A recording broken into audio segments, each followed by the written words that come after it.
नमस्कार, मी संगीता कारभार. माझे चॅनल संगीता लाईफस्टाईलवर तुमचे स्वागत करते. आज आपण पाहणार आहे की डायरेक्ट अस्तरचा ब्लाऊज कसा कापायचा ते. तर मी आज अस्तरचा ब्लाऊज डायरेक्ट कापणार आहे. तर तुम्हाला तो व्हिडिओ चला तर मग आपण पुढे पाहूया तो व्हिडिओ.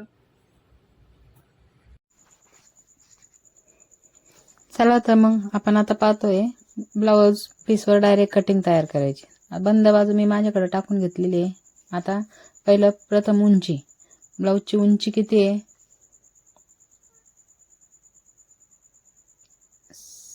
11.5 इंच. 11.5 इंचामध्ये 1 इंच मिळवायचं. किती झालं मग? 12.5 इंच. 12.5 इंचावर एक मार्जिन केली. आता तिथून 2.5 इंचावर गळा आणि 3 इंचावर शोल्डर, असं दोन्ही मिळून 5.5. मी 5.5 इंचावर मार्जिन केली, एक 3 इंचावर मार्जिन केले. आता सरळ रेष ओढून घेते. आता 5.5 इंचावर मुंड्या टाकते. आता हे 5.5 इंच बरोबर आलं का? तर मग बंद बाजूपासून 5.5 इंच पुन्हा एक टिक मार. जर माप व्यवस्थित टाकले तर मग कटिंग करायला व्यवस्थित, तसं शिवायला पण व्यवस्थित होतं. आता हे 5.5 इंचावर रेष मारून घेतली. आता हे याच्यावर टाकायचं आहे आपल्याला घडी. त्याच्यासाठी मी एक्स्ट्राची मार्जिन करून घेतली. आता हा टाकते मी 1.5 इंचाचा मुंडा. आता हे मुंड्याचे माप टाकून झाले. आता आपण पाहूया पुढचा भाग छातीचा. तर ही 1 नंबरची जी टीप असते फिटिंगची, त्या फिटिंगच्या टिपीपासून इथं 8.5 इंच. तर मग मी आता त्या रेषेवर बंद बाजूपासून 8.5 इंचावर एक मार्जिन आणि 1.5 इंच आपल्याला शिवण्यासाठी ठेवायचं आहे. म्हणजे माया म्हणता, कोणी त्याला एक्स्ट्रा कापड म्हणता, पण 8.5 इंचचीच आपली घडी आलेली आहे. झाले, तिरकी रेष मारून घेतली. 8.5 आणि 1.5 किती झाले? 10 इंचाची पूर्ण घडी झालेली आपली तयार. कारण का कटोरीसाठी आपल्याला ते कामी येणार आहेत. कारण मी कटोरी काढून ठेवते, पण तुम्ही कटोरी काढून ठेवत नाही. तुम्हाला जर काढायची वेळ आली तर आता मी काय करते, पाठीमागचा गळा मोजून घेतलेला आहे. तिचा डिझाईनचा गळा होता, त्याच्यामुळे मी मागचा 2.5 इंचाचा, कारण आता तिला हा पण आहे ना गळा डिझाईनचा शिवायचा आहे. त्याच्यामुळे मी फक्त 2.5 इंचाचा तिला जेवढा गळा पाहिजे तेवढा हे करून तिचा मोठा गळा तयार झाला. म्हणजे आता तिचा गळा हा आलेला आहे 10 इंचाचा, कारण आपण 12.5 तिची घडी होती ना पूर्ण, तर 10 इंचाचा गळा येतोय. शिवून तो 9.5 भरणार आहे. आता कापून घेऊया. प्रथम आपण गळ्याच्या आकारापासून कापायला चालू केलं. हा झाला पाठीचा भाग तयार. मला आता गळा काढायचा आहे डिझाईनचा, त्याच्यामुळे मी गळा कापणार नाही. मी आता काय करणार आहे, डायरेक्ट पुढचा पार्ट काढायला घेणार आहे. आता पुढचा पार्ट पहा. आता जे आपण मुंड्याचा आकार जो आला ना, त्या मुंड्यामध्ये मुंडा घालून द्यायचा. कारण डायरेक्ट पेपरवर कटिंग नाही आहे, आता डायरेक्ट ब्लाऊज पीसवर कटिंग आहे ना. आपल्याला पुढचा भाग नंबर 2 काढायचा आहे. आता खालची रेष आखली, उभी तिरकी रेष मारून घेतली. मुंड्याचा आकार देऊन घ्यायचा आणि गळ्यापर्यंत एक टिक मार करायची. कारण आपल्याला एवढाच कपडा पाहिजे का जेणेकरून आपला पुढचा पार्ट बसणार आहे. आणि मध्यापासून एक तिरकी रेष मारून घेतली का मला कळणार आहे बा तिथं मध्ये. मी आता आतला मुंड्याचा आकार देऊन घेते. आता काय करणार आहे, मी जे मध्ये आहे ना तिथून 2.5 इंचावर एक टिक मार केलेली आहे. आता खालून क्रॉस पट्टी कितीची आहे? 3 इंचाची. तर मग मी आता 3 इंचावर एक मार्जिन केली आणि आता त्यावर सरळ रेष मारून घेणार आहे. आता ही झालेली आहे माझी सरळ रेष मारून. आता जे गळ्याचा 2.5 इंचाचा जे एक पॉईंट होता ना, त्या पॉईंटपासून फक्त मी आकार देणार आहे. तुम्हाला जर समजा ते आकारचं जर नाही कळलं तर 4 इंच 5 इंच जरी माप घेऊन तुम्ही कटोरीचा आकार जोडून घेऊ शकता. तर आता हा झाला माझा पुढचा पार्ट तयार. आणि मी आता हे किती टाकलेले? 5 इंचावर. कारण आपली घडी कितीची होती? 10 इंचाची. 10ला 4.5 5 टाकू शकतो. मी तुम्हाला सांगितलं होतं 4.5 इंच 5 इंच. तिची कटोरी छोटी म्हणून मी तिला 5 इंचावर टाकलेलं आहे. आता मी कापून घेते. हा होतोय आता पुढचा पार्टचा आकार तयार होत आलेला आहे. आता हा झाला पुढचा पार्ट. पण आता मुंडा पहा.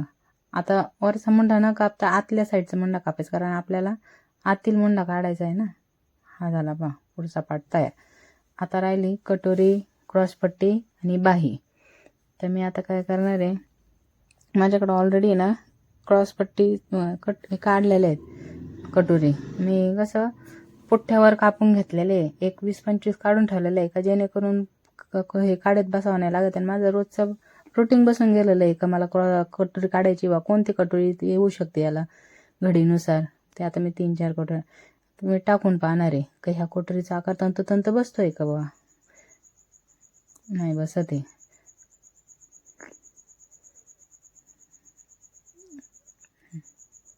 तंतोतंत कटोरीचा आकार बसलेला आहे.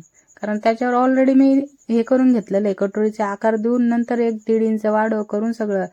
आता मी तिरकी कटोरी ठेवलेली, कारण कापडावर कधीच कटोरी काढायची नाही. कटोरी ही पेपरवर काढा किंवा तुम्ही कटोरी काढून ठेवलेल्या असते आणि त्या गोळा करून ठेवा, त्याच्यावर मग फक्त कटोरीचा आकार आतला जे बसतो 1 इंच वाढवलेला आकार नाही, 1 इंच न वाढवता जे कटोरीचा आकारचा असतो ना तो नंतर याच्यावर वाढवलेला राहतो डायरेक्ट. झाली माझी कटोरी पण कापून. असं मी तुम्हाला तसं जर नाही समजलं तर माझ्या या पहिल्या व्हिडिओमध्ये मी कटोरी कशी काढायची ते पण दाखवलेलं आहे, तर मग तुम्ही त्याच्यावर जाऊन पण कटोरी कशी काढायची ते पण पाहू शकता. आता ही झाली माझी कटोरी तयार. आता मला काय काढायची, बाही.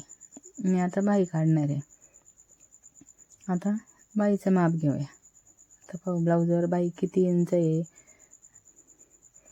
तिचा ब्लाऊजची बाई किती इंच भरते, 4.5 इंच. आता 4.5 इंच आणि हे मुंडा जो असा ना त्या मुंड्याचं माप घेते 7.5 इंच. 7.5 मध्ये 1 मिळवलं 8.5 इंच बरोबर भरते. आणि हे 4.5 आहे, तर 4.5 मध्ये 1 मिळवलं 5.5 इंच. कारण खालचा कपडा थोडा खालीवर असतो ना, त्याच्यासाठी मग एक सरळ रेष मारून मी कट करून टाकते, जेणेकरून आपली बाई पण सारखी येईल. आता आणि वरून जे दुसरा पॉईंट दिसतोय ना तो आपला आहे. ही जी रेष मारते ना, हा पॉईंट आहे ना, हा मुंड्याचा आकार द्यायचा आहे, तो 3 इंचावर घेतलेला आहे पूर्ण बाई उंचीच्या रेषेतून. आता दिला मी आकार आणि तिरकस रेष. ही झाली माझी बाई तयार.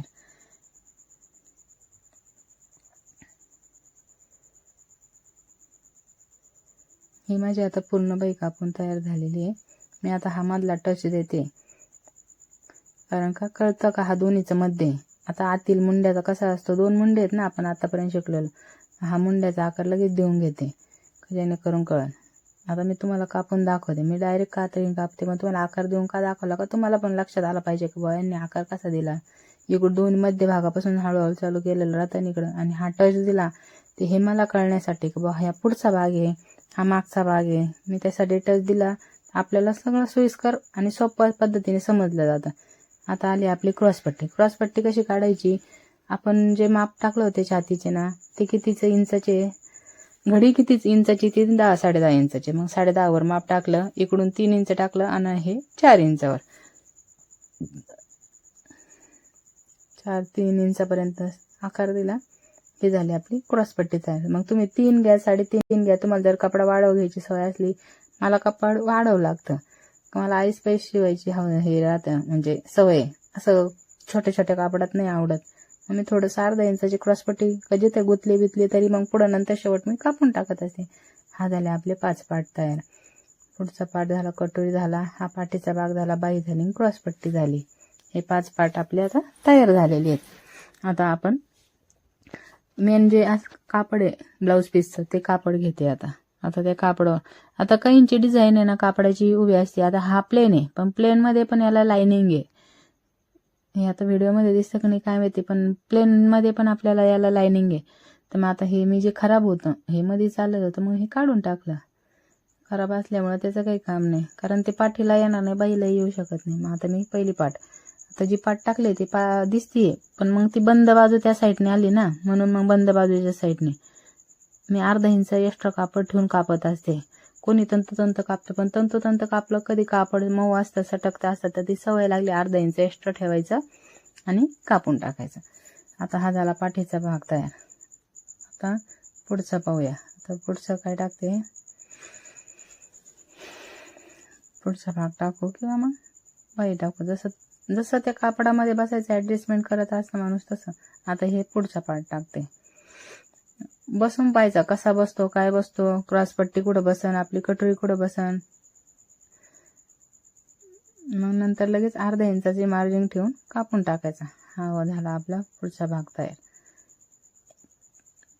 आता माझं कसं हातात बसलेलं आहे त्याच्यामुळे मी पूर्ण आतरून घेत नाही, तसं तुम्ही तसं नका करू. तुम्हाला जोपर्यंत सवय नाही तोपर्यंत तुम्ही प्रत्येक ब्लाऊजची घडी व्यवस्थित हे करून तुम्ही टाकून घेऊ शकता. आता आमचं कसं रुटीन बसून गेलेलं आहे त्याच्यामुळे मी घडी टाकत नाही. मला वाटलं नाही इथं बाई टाकायची, इथं आता लाइनिंग उभी आले पाहिजे म्हणून मी काय केलेलं आहे पहा, सुईचा भागची तिथं थोडीशी जागेवर घडी घालून घेतलेली आहे, कारण मला जॉईंट पण बाईला पण जॉईंट पण येणार नाही, शिवायला पण सोपं जाणार. मग त्याच्यासाठी मी त्या पद्धतीने आकार देऊन घेतला. नंतर दोन्ही पार्ट सेपरेट करून, आणि बाईला पण माझं जॉईंट पण आलेलं नाही. आता मी तिथून लगेच 2 पार्ट करून टाकले.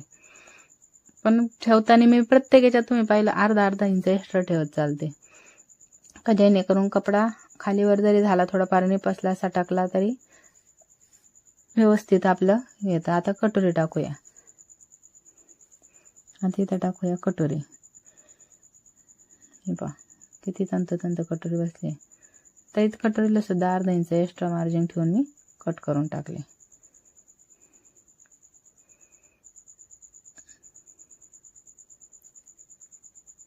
ही झाली आपली कटोरी तयार.